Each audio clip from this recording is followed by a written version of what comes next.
Kunin ko na rin po ang reaksyon ng palasyo tungkol sa sinabi ni VP Sara. Hindi ho kumbinsido ang Vice President sa isinasagawang investigasyong ito ng Pangulo.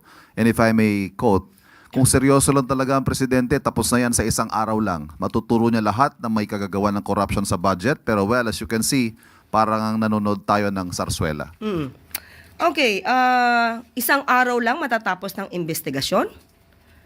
That is absolutely preposterous.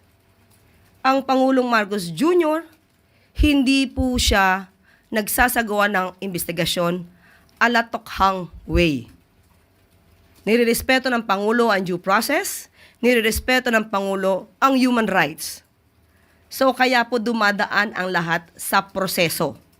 Kung isang araw lang po dapat ito na imbestigahan, sana po ay ito ay kanyang nasuggest noon sa kanyang ama dahil mismo ang dating Pangulong Duterte ay umamin na maraming ghost projects rampant noon. This is November 2020 inilabas. Pero may nasibakbang secretary ng DPWH sa panahon niya. So, muli, ang pag-iimbestigang ito para sa taong bayan, hindi para sa pamumulitika. Ginagawa ito ng Pangulo kahit tatamaan ang kanyang administrasyon.